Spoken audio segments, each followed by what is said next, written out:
Laidą remia Fakto Auto, naujausi Citroen modeliai su 8 metų arba 200 000 km garantija. Laidą pristato Hado Red Boost, tepalai jūsų automobiliui.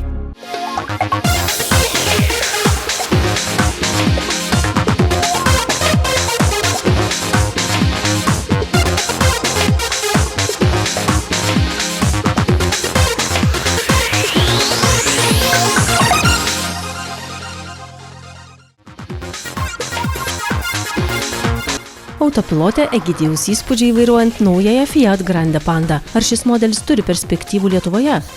Naudoto automobilio rubrikoje karštasis Hyundai i30N Performance. Vytenis aiškinsis, ar dar neišblėso šio modelio ugnelė.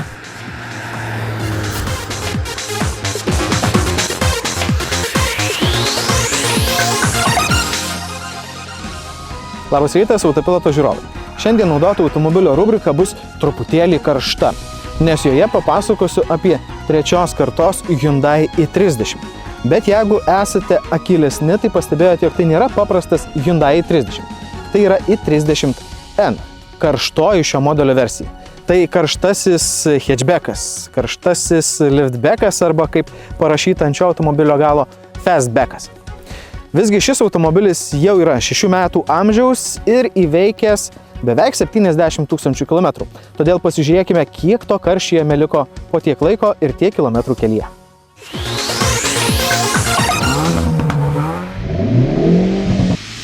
Trečios kartos i30 debiutavo 2016-aisiais, pirmiausia kaip hatchbackas, o po metų rinkoje pasirodė ir universalas bei toks liftbackas. Iki šiol trečios kartos i30 buvo atnaujintas 2 kartus 2020-aisiais ir 2024-aisiais. Tačiau po paskutinio atnaujinimo Hyundai nusprendė nebegaminti galingiausių N ir N Performance versijų.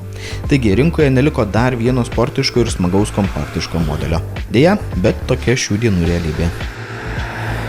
Toks Hyundai i30N yra ne tik geras sportiško ir greito, bet ir kasdienai subalansuoto kompaktiško modelio pavyzdys, tačiau ir tam tikrų rinkos pokyčių atspindys.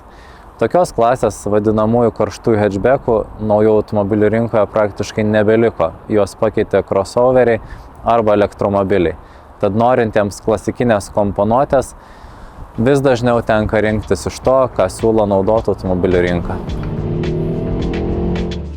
Grįžkime prie šios dienos herojus. Hyundai rinkai pasiūlė 2 skirtingas karštojo modelio versijas. Silpnesnė, kuri turi 250 arklio galių, ir tokią, kokią bandome šiandien N Performance su 275 arklio galiomis. Po modelio atnaujinimo 2020-aisiais silpnesnės versijos nebeliko, o galingesnė gavo 5 papildomas arklio galias. Visos i30N versijos varomos tik priekiniais ratais, o 2 litrų turbobenzininis variklis gali būti suparuotas su 6 pavarų mechaninė greičių dėžė, arba jei toks modelis po atnaujinimo, jis gali turėti ir 8 pavarų automatinę. Bet pakanka teorijos, kaip toks naudotas i30N veikia praktikoje. Pirmiausia, karštoji versija skiriasi kaip diena ir naktis palyginus su standartiniu trečios kartos i30. N Performance dinamiškas ir garsus, o posūkiuose nepasimeta kaip pančiukas atsilikęs nuo mos, bet labai tvirtai kabinasi į asfaltą ir veikia užtikrintai. Nepaisant amžiaus ir įveikto kilometražo, ugnelė jame niekiek nepriblėsusi. Staigiuose posūkiuose automobilis tiesiog šoka, greitai ir tiksliai reaguoja į vedančiojo partnerio komandos vairu. Mechaninė pavarų dėžė itin tiksli. Trumpa pavarų svirties jėga užtikrina greitą perjungimą, o pasipriešinimo jėga idealiai tinka važiuojant dinamiškai. Variklio galia neišgaravusi ir vis dar klusniai bei aštriai klauso ir reaguoja dešinės kojos į akseleratoriaus pedalą perduodamų komandų. Važiuoti su tokiu naudotu i30N vis dar labai smagu, vis dar lengvai jaudina ir stipriai įtraukia. Nors reikia išlaikyti koncentraciją, susikaupti ir kartais net kiek įsitempti, tačiau paradoksalu tai, jog kuo arčiau jo galimybių ribos esi, tuo smagiau. Tiesa, yra ir net tokia smagi šio reikalo pusė – degalų sąnaudos. Net ir važiuojant ramiai jos gali siekti apie 10 litrų 100 km, o važiuojant smagiai beveik padvigubėti.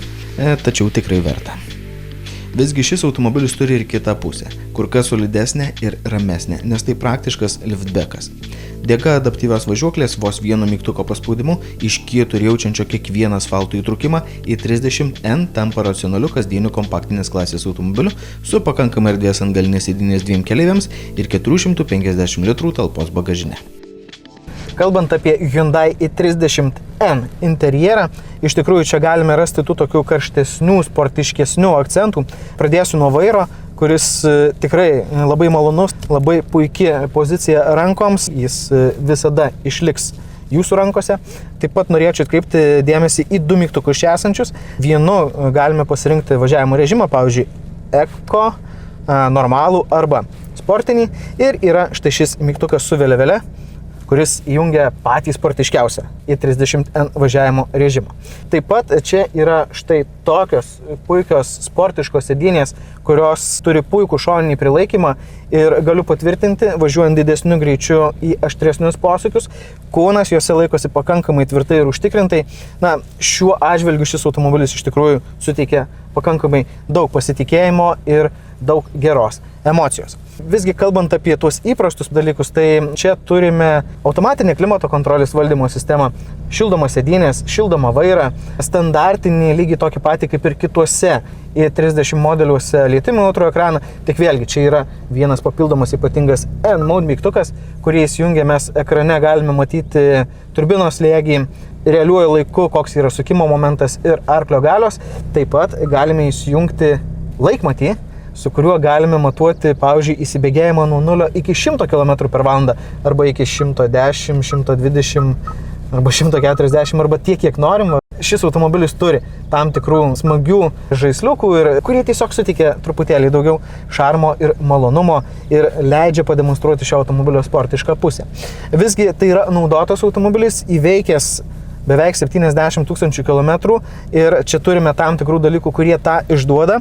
Štai pavyzdžiui vairas, kairė jo pusė yra truputėlį apsitrinusi, tai akivaizdu, kad vairuojančiai automobilį kairė ranka daugiau laikė vairą, bet tam yra priežastis, nes čia turime karščiausią šio automobilio akcentą. Pavarų perjungimo svirtinės vasarą jinai iš tikrųjų įkaista, čia turime metalų ir juodos spalvos, tai prisilietus gali nudeginti truputėlį, bet visgi ne tik tai, bet tai yra automobilis su mechaninė pavarų dėže, taip kad dešinė ranka turi ne tik vairuoti, bet ir jungti pavaras ir tai vėlgi yra labai malonus, labai geras akcentas ir iš tikrųjų suteikiantis šiam automobiliui tą sportišką charakterį. Taip pat galime rasti ir vieną kitą kažkokį įbrėžimą ant plastikinių, guminių ar kitų odinių elementų, taip kad šiuo atžvilgiu nieko išskirtinio ir nieko tokio, ko nebūtų galima rasti paprastame i30 automobilyje, bet vėlgi per sportiškumą šis automobilis suteikia kitą charakterį ir tai yra i30, kurį vairuoti yra ir malonu, ir įdomu, nepaisant to, kad jis nėra visiškai naujas. Toks Hyundai i30N Performance yra ne tik smagus vairuoti, bet gali ir kiaulę pakišti, jeigu kalbėtume apie gedimus. Viena rimčiausių ir dažniausių problemų susijusi su mechaninės greičių dėžės 5 ir 6 pavarų sinchronizatoriais. Taip pat sąlyginai greitai nusidėvi įvairios guminės važiuoklės įvorės. Moduliuose iki atnaujinimo vairuotojai pastebi multimedijos sistemos veikimo sutrikimus, o rasojantys priekiniai žibintai taip pat pakankamai dažnas tokių i30 modelių reiškinys.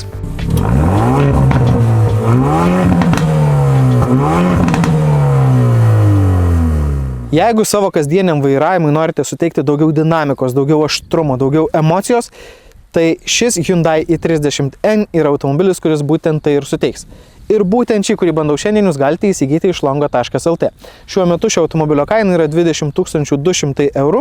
Jis yra pagamintas 2020 metais, įveikęs beveik 70 000 km ir turi 6 pavarų mechaninę greičių dėžę. O jeigu šiuo metu vairuojate kokį nors nuobodų automobilį ir norėtumėte jį pakeisti į kažką karštesnio, tai tą galite padaryti atvykę į Longo.lt. Jie įvertins jūsų dabar turimą automobilį, už jį pasiūlys tam tikrą sumą pinigų, kurią galėsite panaudoti įsigydami kitą jų parduodamą automobilį. Nors ir naudotas, bet šis trečios kartos Hyundai i30N Performance vis dar yra karštas ir sugeba užkurti ugnelį jį vairuojant. Žinoma, tas karštis mėgsta deginti benziną, bet susitaikykime su tuo, kad norint geros emocijos kartais reikia kažką paaukoti. Visgi šis automobilis atidengia kitą tendenciją. Tokių sportiškų, kompaktiškų, bet kasdieniam naudojimui subalansuotų modelių poreikis pastebimai mažėja, o gamintojai vienas po kito jų atsisako. Todėl netrukus entuziastams nebeliks nieko kito, kaip jų ieškoti tik naudotų automobilių rinkoje.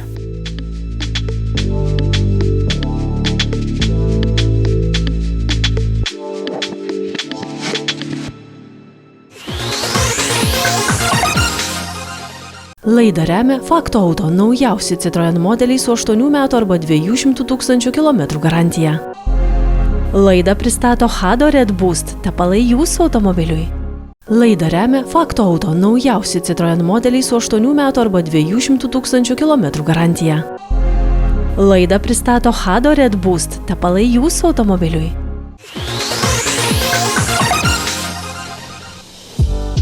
Dabar trumpai apie dvi premium klasės naujienas. Pirmoji – atnaujintas Audi elektromobilių gamos bestselleris Q4 e-tron. Vokiečiai iš karto pristato abi versijas – tradicinę ir Sportback su dinamiškesnio dizaino galine automobilio dalimi. Audi teigia, kad pagerino elektrinės pavaros efektyvumą, todėl padidėjo vieną įkrovą įveikiamas atstumas ir akumuliatorių įkrovimo greitis. Pavyzdžiui, modeliai varomi galiniais ratais ir turintys 82 kWh talpos akumuliatorių vieną įkrovą galės įveikti iki 592 km. Galima rinktis 63 arba 82 kWh talpos akumuliatorius. Taip pat versijas su galiniais arba visais varančiais ratais. Išorėje atnaujinti priekiniai ir galiniai žibintai bei priekinės grotelės. Tuo metu viduje ryškiausias akcentas – nauji ekranai sudarantys panoraminį vaizdą. Vairuotojui skirtas skaitmeninis spidometras ir lietimų jautrus ekranas centre. Taip pat papildomai galima užsisakyti priekyje esančiam keleiviui skirtą 12 colių skersmens ekraną. Vokietijoje bazinio modelio kaina prasideda nuo 47,5 tūkstančių eurų, o Sportback versija brangesnė beveik 2 tūkstančiais eurų. Atnaujintus Q4 pardavimų salonuose galima užsisakyti jau nuo gegužės, o pirmieji klientai savo automobilius turėtų gauti šią vasarą. Kita naujiena – Porsche Cayenne Coupe Electric. Gamintojo teigimu šis modelis pasižymi 911 modelio įkvėpta dinamiška išvaizda, sportiškomis važiavimo savybėmis, bet leidžia mėgautis kasdieniu praktiškumu bei komfortu. Šiuo metu pirkėjai gali rinktis vieną iš 3 versijų. Nepriklausomai nuo pasirinktos versijos, elektrinis SUV turės po vieną variklį kiekvienai ašiai ir bus varomas visais ratais.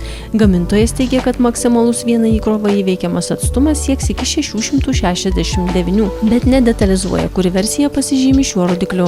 Viduje derinama prabanga ir Porsche modeliams būdingas sportiškumas su naujausiomis technologijomis, o praktiškumą užtikrina 534 litrų talpos bagažinė galia bei 90 litrų talpos krovinių skyrius priekyje. Naująjį Cayenne Coupe Electric jau galima užsisakyti ir Lietuvoje, o jo kaina prasideda nuo 111 000 eurų.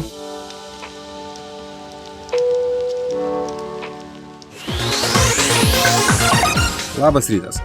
Fiat markė Lietuvoje nėra populiari ir tai, kad italų gamintojas išleido naujos kartos Panda, niekam nebuvo įdomu.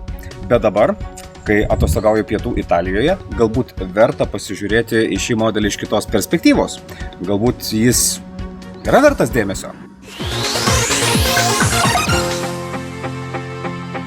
Fiat Panda – tikra kultūrinė Italijos ikona, kurią galima pamatyti kiekvienoje šios šalies stovėjimo aikštelėje, kiekvienoje gatvėje ar bet kokiame peizaže. Tai paprastas, praktiškas ir demokratiškas italų mobilumo simbolis, kurio pardavimai dar visai neseniai sudarė pusę visos Italijos naujų automobilių rinkos. Keliaudamas čia atostogauti, laikiau kumščius, kad nuomos punkte gaučiau Fiat Panda. Ir didžiausiam džiaugsmui gavau patį naujausią vos pro gamyklos vartus išriedėjusį modelį su hibridiniu varikliu, tad jaučiu pareigą pasidalinti įspūdžiais. Turiu ne šiaip tokią paprastą Pandą, aš turiu ypatingą Pandą, kuri turi ženklelį Red, kuris reiškia, kad ji yra raudona. Ketvirtos kartos Panda savo proporcijomis ir kampuoto dizainu grįžta prie ištakų.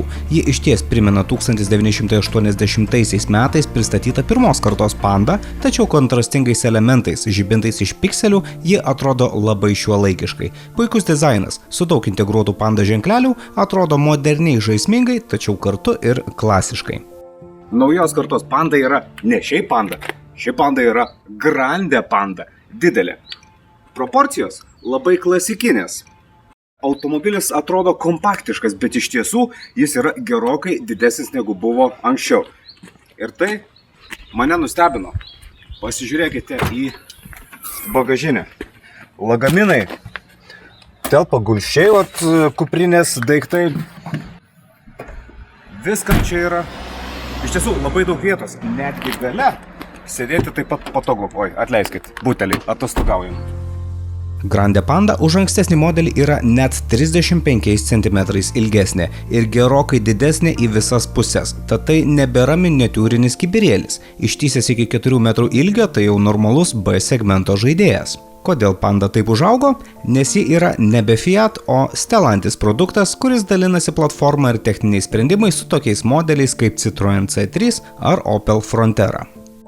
O geriausia naujosios Grande Panda vieta yra jos interjeras, kuris yra puikus pavyzdys, kaip pigų automobilį padaryti žaismingu, gražiu ir maloniu.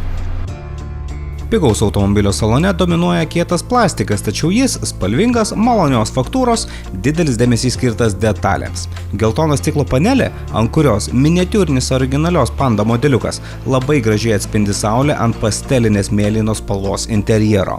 Dailiai dera kampuotos oro apipūtimo angos su apvaliais paviršiais, pavyzdžiui, praktiška bambox dėžė. Ir ergonomika gera, tinkamo dydžio ekranas belaidžiam Android Auto ar Apple CarPlay, klimatui mygtukai, yra kur patogiai pasidėti telefoną ir kitus rakandus.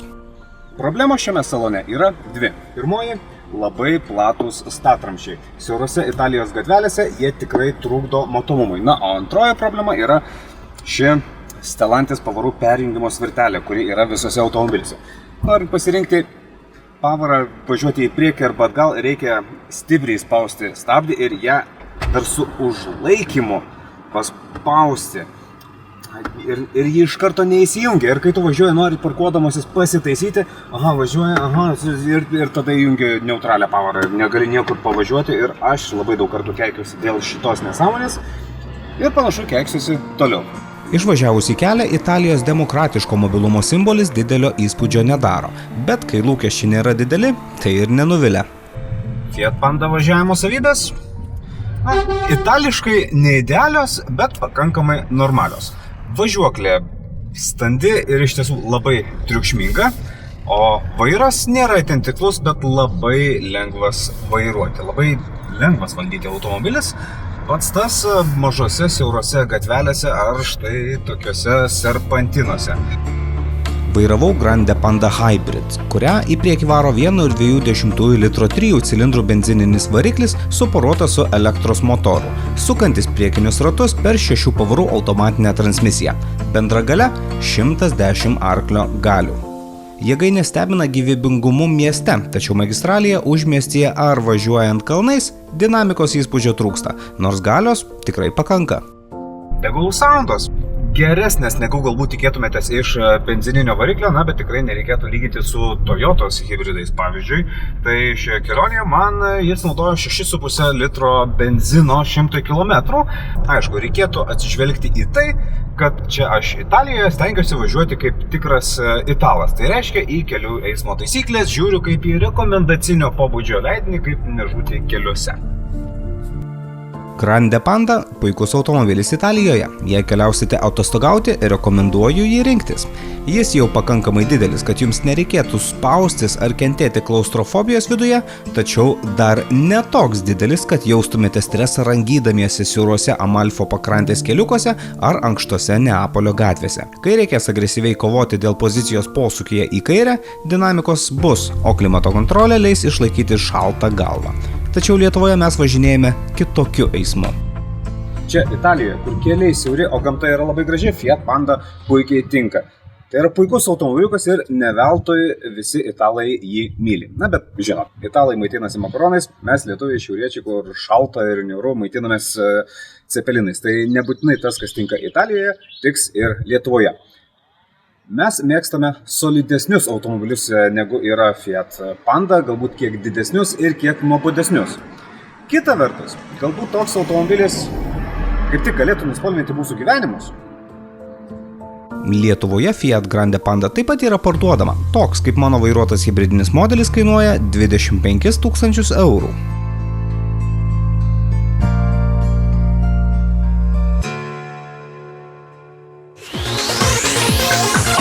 Šiandien Autopilotas su jumis jau atsisveikina, o vėl sugrįšime lygiai po savaitės kitą šeštadienį 10 val. Ryte TV6 eteryje arba bet kuriuo jums patogiu metu visus mūsų laidos reportažus galite pasižiūrėti Autopiloto YouTube kanale. Taip pat dar nepabėkite nuo televizorių ekranų, nes iš karto po mūsų kolegos Gazas Dugnas.